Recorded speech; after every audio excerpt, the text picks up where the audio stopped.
মাটির নিচে আস্ত এক স্বর্ণের শহর, যাকে বলা হয় ম্যানুয়াল মাইনিং এরিয়া। এটি এক অদ্ভুত জায়গা যেখানে শত শত গর্ত এবং টানেল বিস্তৃত, এবং এগুলো হলো স্বর্ণের খনি। এগুলো সব স্বর্ণে ভর্তি।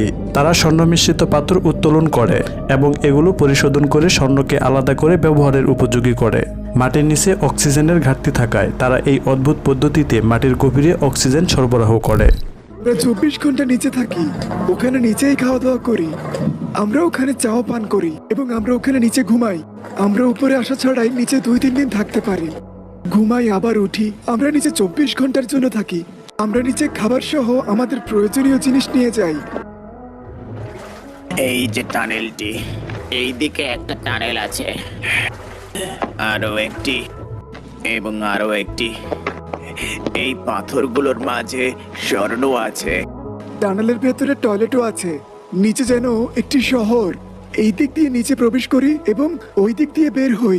ওখানে রোড আছে এবং মানুষ সেখানে হাঁটতে পারে। এটি শহর, একটি জগৎ। এগুলো সেই যন্ত্র। এটি আমার বর্তমান কাজের জায়গা। এই পাথরে স্বর্ণ আছে। মরিতানিয়া আফ্রিকার উত্তর পশ্চিম উপকূলে অবস্থিত একটি দেশ। এই দেশটি অনেক আকর্ষণীয় কারণ মরুভূমি এবং সমুদ্র একই সঙ্গে মিলিত। মরিতানিয়ার একটি উল্লেখযোগ্য সম্পদ হলো মৎস্য সম্পদ, কারণ এখানে পৃথিবীর সবথেকে দামি মাছ পাওয়া যায়, যা বিশ্বের অন্যান্য দেশগুলোতে রপ্তানি করা হয়।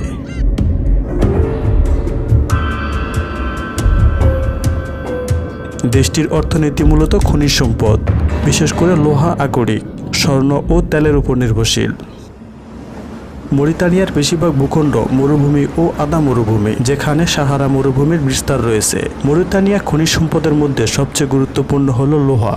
একটি ট্রান্স সাহারান ট্রেন দ্বারা লোহার আকরিক পরিবহন করা হয়। এটি পৃথিবীর দীর্ঘতম ট্রান্স সাহারান ট্রেন।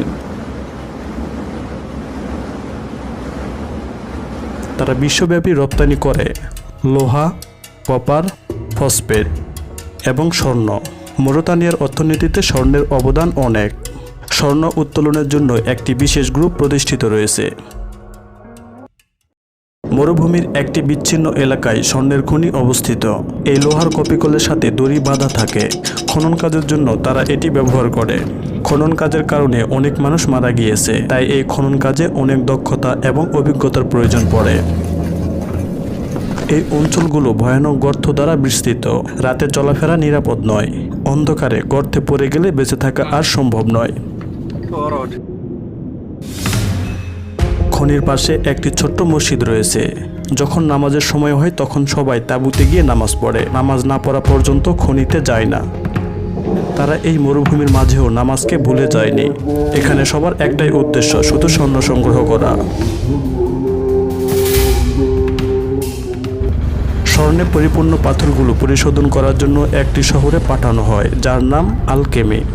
স্বর্ণে পরিপূর্ণ পাথরগুলোকে তরলে পরিণত করে এবং তারপর তারা তরলগুলোকে বদ্ধ পানিতে রাখে এবং পারদ মিশ্রিত করে।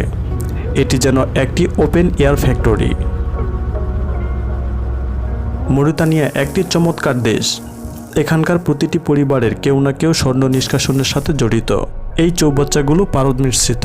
এখানে অনেক বাড়ি, প্রতিটি বাড়িতে কেউ না কেউ স্বর্ণ নিষ্কাশনের সাথে জড়িত। এটি যেন একটি আলাদা পৃথিবী, যেন একটি মাইনিং স্কুল। পারদ স্বর্ণের সাথে সহজেই রাসায়নিকভাবে সংযুক্ত হয় এবং অ্যামালগাম তৈরি করে। স্বর্ণ সমৃদ্ধ পাথর বা আকরিককে একটি ছোট্ট ছোট্ট টুকরোতে ভেঙে চূর্ণ করা হয়। চূর্ণিত আকরিককে সূক্ষ্ম পাউডারে পরিণত করা হয়। এরপর এর সাথে তরল পারদ মিশানো হয়। স্বর্ণ ও পারদ একসঙ্গে রাসায়নিক বন্ধন তৈরি করে গোল্ড অ্যামালগাম গঠন করে। গোল্ড অ্যামালগাম তৈরি হলে অতিরিক্ত পাথর বা আকরিক ধুয়ে ফেলা হয়। এই পর্যায়ে শুধুমাত্র পারদ মিশ্রিত স্বর্ণ অবশিষ্ট থাকে। গোল্ড অ্যামালগামকে উচ্চ তাপমাত্রায় উত্তপ্ত করা হয়। গরম করার ফলে পারদ বাষ্পীভূত হয়ে উড়ে যায় এবং পেছনে খাঁটি স্বর্ণ থেকে যায়। খনি থেকে যে পাথরগুলো তোলা হয় সেগুলো এই ফ্যাক্টরিতে আনা হয়।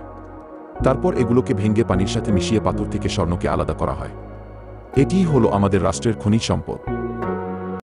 বর্তমান মরিতানিয়াতে স্বর্ণক্ষেত দেশের জিডিপির একটি উল্লেখযোগ্য অংশ এবং এটি শিল্পের গুরুত্বপূর্ণ অংশ হিসাবে বিবেচিত হয়।